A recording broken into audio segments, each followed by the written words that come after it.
Hi, my name is Akhilesh and I welcome you all to the Tech Short Show. Today we have Mr. S. Francis Rajan, Senior ICT Consultant to YIAPL for Delhi Noida International Greenfield Airport Project. Mr. Rajan comes with 35 years of experience in aviation industry, is split between airlines and airport. And today he'll share his thoughts on the digital transformation of the airports and how the future flyers will travel. Welcome to the show, sir. Thank you, Akhilesh. First, before we get started, I'd like to thank for this opportunity to be on your platform, TechShots, to share my experience and my journey, both in airlines and airport. Thank you indeed, and wishing your target audience a great hearing. Thanks. Thank you, sir. So, sir, as I said, you have like 35 years of experience and you have seen when traveling an airline was a dream for most of the Indians. So, kindly share like how it was then and how the technology has evolved now in terms of adoption, in terms of implementation. Yeah, thank you. Since I've had both airline and airport experience, just a very short, briefly, I will touch the airline experience, which is also equally good from a perspective of how the journey has been for a traveler. In fact, I joined Indian Airlines as a management trainee way back in February 1983. And it so happened because I had an engineering background, was drafted to the real-time computerization project as for the data communication. Now, so when I joined, the first thing I did note is, in fact, many of your current target audience may not have seen teleprinter network. Basically, it uses Morse code. So that's how the manual reservation charts were there and the bookings were done. And so when it got associated for the real-time computerization project, it was commissioned in December 1985 and Jan 1986 go live. It was the first Unisys mainframe for a passenger real-time reservation system. Yes, any change does invite acceptance problem. So there was a problem from the staff side and from others, but got over it. But what I want to stress is, in fact, people will be very surprised and even shocked maybe, for with the mainframe in the background, the connectivity was with dumb terminals and 2400 and 1400 BPS lease network. So then graduated 96 and then 19.2. And then the PCs. So we have gone through that pace of real-time computerization. In fact, we networked about 60 plus domestic stations and about 20 plus international stations through CETA network. So we had a big network, but still we worked with what technology was available then. And now, as we have gone through in today's world, the airlines then graduated to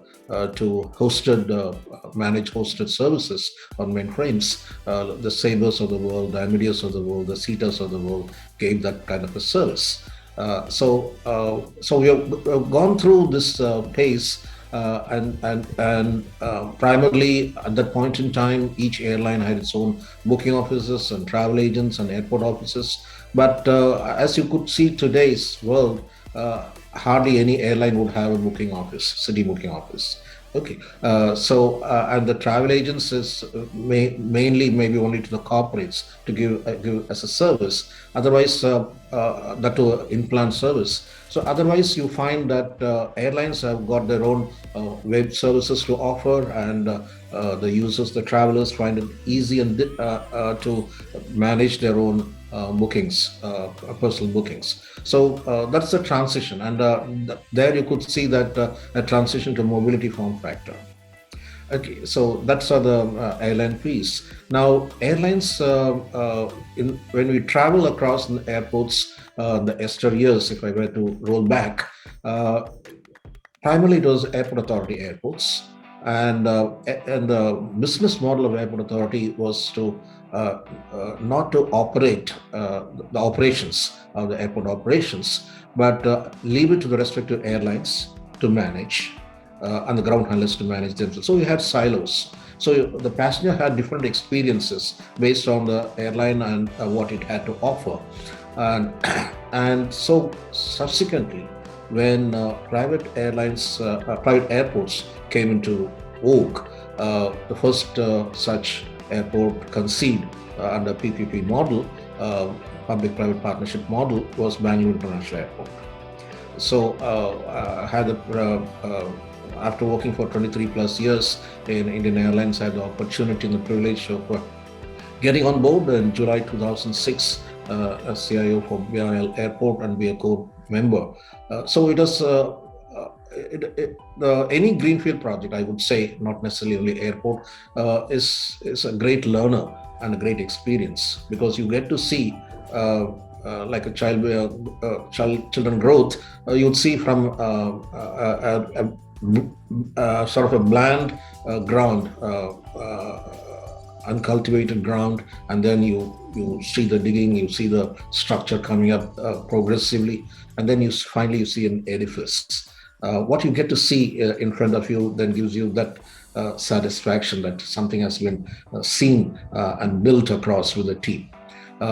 Yes, I need to say a point here that when I joined in 2006, I was the second member in the IT department. I joined as a CIO, and I decided to take people, because at the time hardly there was any airport IT people in the Indian context. So I had to necessarily go in for the IT tech. So we went for industry-leading IT tech company resources, SMEs. And since they didn't have an aviation background, but they were very glued and very committed lot. And so with the team, we were able to implement some of the best industry practices in any greenfield airport that one could have. We had challenges there also because airlines didn't like to have aggregated demand in terms of a common data network. So that the airport wanted to manage the services to give a common experience, passenger experience. And that to do it, we had to aggregate the demand. So in aggregating the demand, then you need to deploy your own network, manage your own network 24/7, and that's precisely what finally we did, and what we were able to go live in May 25th, 2008. There was a lot of hesitation, worries and anxieties that would be there. Notwithstanding, for 6 months we did airport testing, but at the end of the day, it gives a very feel-good factor that the sweat and the time that you put across is worth it, because when you see a passenger going across happily without no hitches, it gives you a very good satisfaction. So the bottom line was that at the end of the day, airport and airlines, if I were to compare at that point in time, airlines normally are very early adopters of technology compared to the airport, because the capital invested, you need to wait for the life cycle, whereas passenger experiences was what it mattered. But once the private airport took over the total operations, then it was a different ball game. But now I think, especially post-COVID, I think the technology adoption is really accelerated. Yes, Akhilesh, I don't know. I hope it covers what you intended. Correct, sir. And try to see more towards the camera. You just look the other way, so it doesn't look very good. So try to see most of the time. Try to see in the camera, sir. Okay. So coming to the next question, sir. So how you think digitalization or ICT has helped improve customer experience on both the front airport at airports as well as boarding the plane? Yeah. Technology per se does evolve, and based on a given time frame, what technology is available will get to be deployed. But again, if I were to roll back my timeline to 2006 to 2008, at the point in time when we put across, it was primarily a server room or data center class category 1. And when we evolved to 2012, we were able to build uh, a typical data center, a green data center. So with that, the reason I'm making a mention is depending upon the kind of infrastructure build that you would have in a given airport, the touch points would differ. But we're happy that in Bangalore International Airport, we're able to deploy new age solutions, and hence we're able to get industry recognition, industry laurels. Uh, we are, for example, with respect to the core network, we are one of the first airport in the Asia region itself in terms of fabric core switches that we deployed. And similarly, with respect to other solutions like Microsoft solutions that we deployed.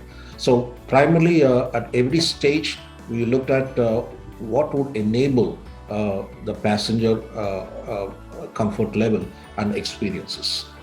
So whether it's on the retail, whether it's an F&B, whether it is with respect to the passenger touch points. For example, you're the first airport to complete the barcode implementation.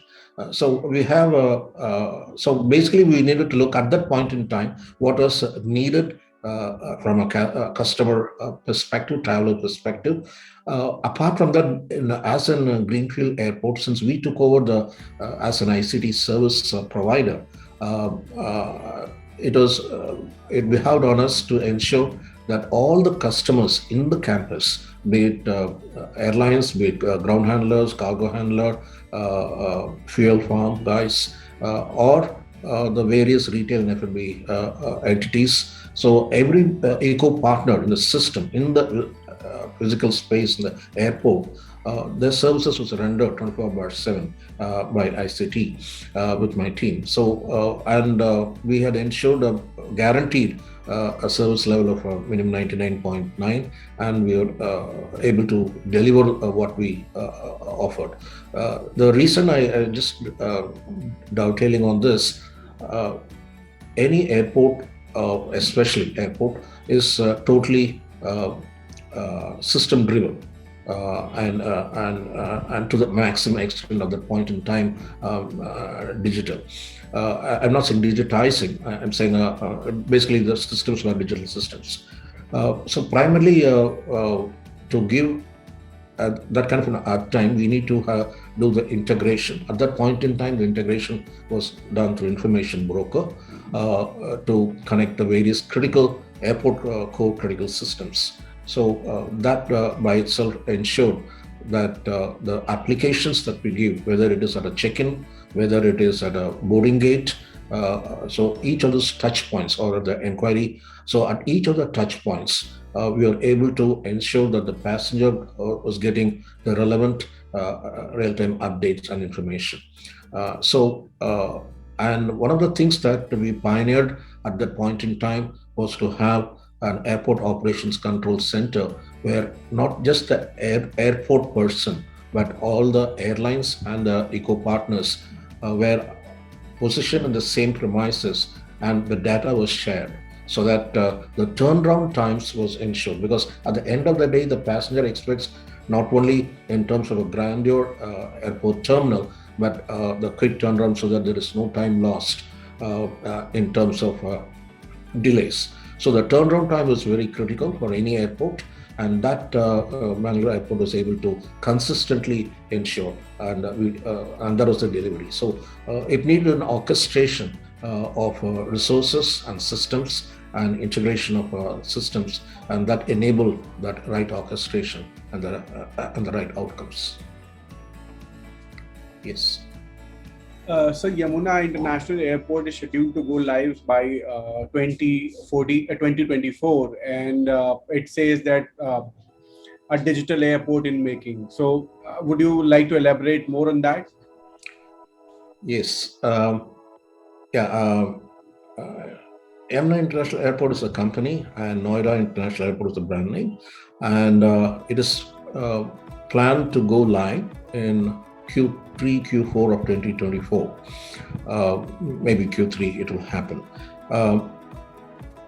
The digital journey is going to be, in my opinion, uh, a work in progress because it will continue to happen as new systems happen, new processes come in, and as an greenfield airport, then you grow from T1 to T2, uh, go up from 12 million to 30 million, and then go up to right up to 70, 75 million.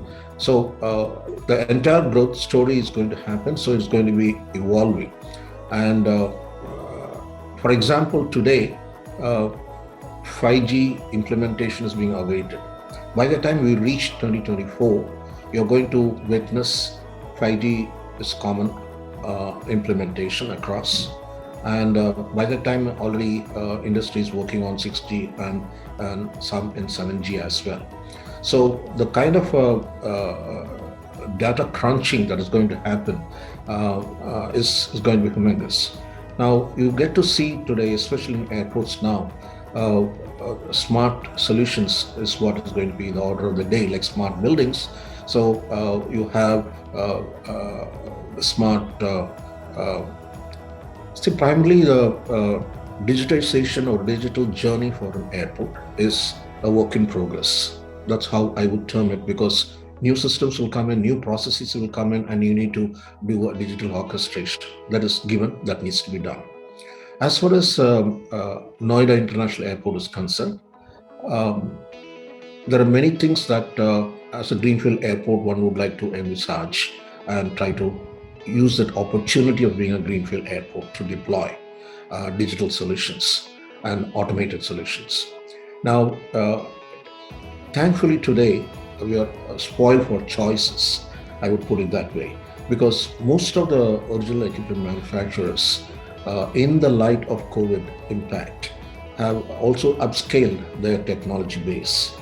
Uh, so much so, now you have a situation of, uh, and incidentally, they also acquired a lot of companies, and that has resulted in a tightly integrated application suite that they are able to offer. And most of the OEMs are now offering cloud-based solutions. Yes, they do give an option to have on-site, but cloud is the journey that is likely to be witnessed. But we also get to see in the marketplace that the cloud is also coming into the enterprise premises, like in the dedicated region. So where the data is happening, that is resident.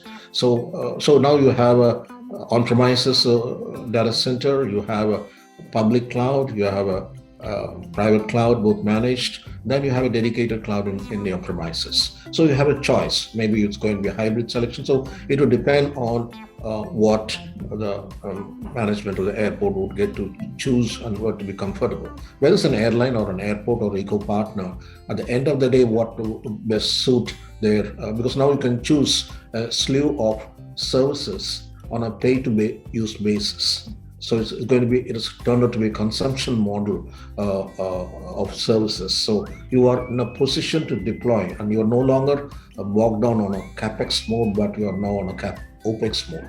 So you have that liberty, especially when you are going to pay only for the services consumed. So that gives you an ability to closely track and monitor what kind of how to leverage your costs, and that is what is now available. So that could be leveraged in today's airport scenario, be it a greenfield or even a brownfield for that matter. So it is only for brownfield, it becomes a challenge to transition from the existing premises and the workload to be shifted to the cloud.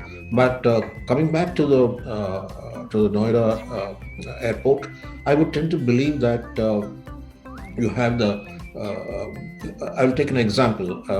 Today, by the time we go in 2024, the roads are going to have a lot of EV cars. Okay, and the airport per se has got a stability program. So the airside vehicles are going to be mandated to be EV vehicles. So you're going to have on the airside centers energy consumption, so as much of a lesser carbon footprint. And now coming to the city side, so when the passengers do come and visit the airport, or get dropped. So basically, the you would need to provide a charging mechanism. So you have a e-charging bay and a payment mechanism. So that will be a seamless exercise. Similarly, from a passenger point of view, it is not only for taking a flight and going across. The way it is being conceived is to have an experience as a city by itself, a destination by itself, and like you go to the mall, you go across to an airport to spend the evening or spend the weekend. So that kind of a thing would happen. Uh, so uh, so I would tend to believe that your primarily the city side experiences would be as good as the inside the terminal. Having said that, now you might have heard about Digi Atra, uh, uh, that the government of India is doing a piloting in select airports, which is primarily biometric driven. So right from the entry to the terminal to the boarding, it is biometric driven. So once that gets approved, the processes so that it is uniform across in terms of the process across airports. So the passenger would be in a position to have a seamless walkthroughs because no longer check-in is going to happen inside the terminal. You would have completed your check-in either at home or in the outside the terminal, and just use your biometric ID to go through. There could be a possibility later or start with fast track using a biometric self service. The order of the day, in my opinion, is going to be self service in many of the airports using the technology that we currently have, because COVID has accelerated no touch solutions. That is something to be welcomed. For example, today the most of the OEMs were able to rise up to the occasion and have a health passport kind of a thing to make for the passenger much easier to put all the relevant documents. Today, you need to have RT-PCR valid document to take a flight. So if you have done it and you're able to upload it onto your docket, and that is there for the process when you go across. So that becomes easier. So uh, like this COVID, maybe there could be situations where the various OEMs work in togetherness with the industry bodies and arrive at a common solution. For example, today there is yet to be a common standard for RFID, for the bags. So I think or intelligent bags or smart bags. So these are the things that would the experience factor will change for a passenger. And one of the things that are going to happen now in due course is that self bag drops, which are becoming common now. So that also would come in, so that you don't need to have the hassle of manned drop bag counters, but totally automated experience. One other thing from a project perspective, you have digital twins, which are becoming popular. So you start your digital mapping of the infrastructure build, and it goes right up to the life cycle of the asset that you have built. So it gives you an ability to look at what could be the impact or the effect that if changes are to be made. So that gives you that ability. And similarly, the technology today, new technologies gives you multiple options in terms of simulations. You simulate the passenger numbers, passenger forecast, or ATM forecast, or the queue size forecast. So it all gives, and once you put the number across in terms of the approximate time for wait, the pressure on the passenger gets eased out to go to a boarding gate. Yes. And so I'm sure that Yamuna, the Noida International Airport, would have some, wow passenger touch points. So can you share at least a few, if possible? Yeah, I put it this way. It will be only appropriate that the wow factor is articulated by the executive management, because right now the management is looking at various options. Definitely, the wow factor has to be there and would be there. So I would rather make a or touch upon the trends that the Amman International Airport is likely to embrace.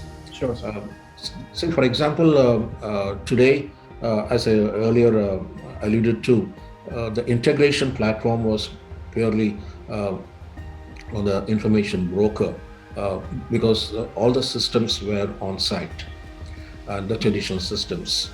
But today, in the new age era, you have uh, uh, much of the systems not necessarily only within the airport campus, but spread across even outside the campus, where the systems need to be integrated. So you have the API framework will need to be looked at. So you're going to have multiplicity of integration platforms that you need to handle, as you may be handling more than one cloud orchestration. So this by itself would enable uh, different services to be offered. For example, as a passenger, now the passenger journey would need to be considered from the time, whether it's from home or from a hotel, right up to the destination end. So how do I, as an airport and as an airline, join together and make it a very experiential journey? So that means I need to tie up with associate partners, collaborate with associate partners, pick up your bag if you're a departure passenger, and leave the hassles of carrying the bag from you. Or similarly, with respect to an arriving passenger, to deliver the bags at your premises, or enabling the passenger to check in at a metro station and get relieved of the bags, and then that particular entity who is the service provider takes responsibility. But these things would depend on the BCAS and CSF approvals. I'm saying that given how things are going across, these things are bound to happen. Similarly, we are going to, I would venture to think that maybe by the time we reach there, we are going to have an I border as well, intelligent border, with respect to the international travel. So these things are bound to happen. And what you may, I won't be surprised that in 5 years' time you would not get to see a check-in counter. Okay, your passport is going to be your mobile form factor. Your facial biometrics becomes a de facto. Then your face is the ID, and you carry through. So all that you need to do is the systems in the airline system. Your PNR is already recorded, registered, and you just walk across with your face as the ID, walk across the entry point, terminal entry point, then go and drop your bag. So we're going to have only a self bag drop, or fully automated, and you're going to have lesser number of uh, manpower manning counters. And for people who need assistance, who are not very familiar with operating those systems, definitely airlines and airport and ground handler together would give that assistance. But the thing is, the spread of counters that you currently see, I don't envisage that to happen after 3 to 5 years. So that will change. So basically, you're going to have an expanse of terminal space, and maybe more of retail and F&B in terms of spending the time. And so I would tend to believe that you would have gainfully deploy your AR and VR solutions. In fact, today I did see that there is a news reading that Madras IIT has tied up with a Japanese research company offering both on-site and online AR courses. So those kind of immersive experiences you would get to have as far as the passenger terminal is concerned. But from a industry perspective, I would tend to believe that you would have cargo and logistics solutions coming through with partners, and that, in my opinion, in that region, it'll definitely be of great benefit to the industry in that region as well. Because at the end of the day, it's going to be a win-win proposition for all stakeholders, because cargo gives better yield per se, and hence maybe 5 years down the line, you'll have a dedicated cargo terminal and an express terminal. But at this juncture, you don't have a dedicated terminal, but definitely it will be on the cards. So that is my reckoning. And that will happen for many major airports in India, I would tend to believe. And one other thing is with respect to experience, I think you should be in a position to book for your lounge or book for your car parking all on your mobile and app, and maybe you have a universal app so that you don't get to have each center, each airport. So, and we would also get to witness something value added services, that if you want to order a present with a memorabilia, whatever it is, you could order online and have it delivered at the airport lounge or an airport gate or at the destination.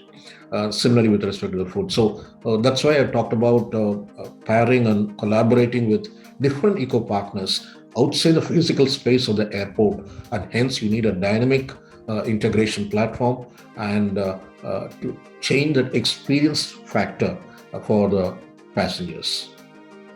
Yeah, thanks. So during the discussion, we have touched a few of the points, like touched points where we can envisage, like we can see how the future airport would be. So can you give more thoughts on how the travelers and the airport and the aviation industry would be like 10 years down the line, especially in terms of, customer experience and touch points? Yeah, thanks. 10-year, looking at a 10-year prism is going to be very difficult given the technology obsolescence that happens now. As I alluded to earlier, now from 4G to 5G, 5G to 6G and 7G, in what time frame is going to happen is a question mark. But definitely, the live streaming, in fact, maybe it's going to be more common for airlines, even domestic sector, to allow Wi-Fi on their aircrafts. So you're going to see adoption of technology in the air, on the ground, sort of a seamless transition.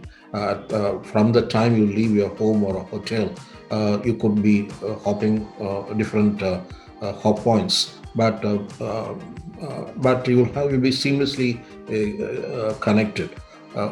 Now, I'm not too sure whether there are a lot of positives in terms of the technology, but there are some downsides as well. In the sense, you get addicted to certain technology. For example, especially youngsters get addicted to gaming, online gaming, or social network addictions. So that's the flip side of it. As long as from a organization perspective, from a travel perspective, it gives you that flexibility and reach on a mobility form factor. Now, just to give an example on the air side, earlier it was a siloed environment in terms of an airline, an airport, and a ground handler. But now there is, with the integration and the airside solution providers giving a seamless solution, that means data on the go, on the mobility form factor. That means whether it's an airline staff, whether it's an airport staff, whether it's ground handler staff, or any other eco partner staff, you can share the data relevant to that particular entity. And so basically, I would call that as a data on the go. So everybody is informed of the same data point level, and whatever data-driven decisions, operational decisions needs to be taken is now empowered. So the democratization of data is now feasible, is happening, and would happen in a much greater vigor in the Indian airport scenario. So today, I don't need to go back. Today, I may be going back to my office in the airport to know my status, but in the days to come, you're going to consume it on the fly, on the go, and as it was demonstrated during the lockdown, you can work certain operations from home as well seamlessly. But I also get to hear that I think after 1.5 years or so lockdown, people have got sick. Now they want to get back to office space. Okay, so you would have all these experiences, but at the end of the day, technology is an enabler. So whether you want to work from home, whether you want to work from remote, or whether you work from a partner site, it gives you seamlessly. In fact, one of the things that you're going to witness in due course is going to have a remote ATC. Okay, so you don't need to necessarily have an ATC within the airport premises. You could have it in the central district, and that ATC can also manage smaller airports in that region. So so basically everything is getting to turn out to be smarter. A smart city, smart airport, and the whole journey to be smart and experiential. So that's what I would put it across. Yeah. So, thank you for your time, sir. And it was wonderful listening how the future airports would be and how digitalization is changing overall. And I wish you best of luck for Noida International Airport and hope to have catch a flight from the airport very soon. Thank you, Akhilesh, and I take this opportunity to thank you and your platform, and wish you and all the audience who are viewing it blessed 2022 in advance and a happy Christmas in advance. God bless. Thank you, sir. Thank you.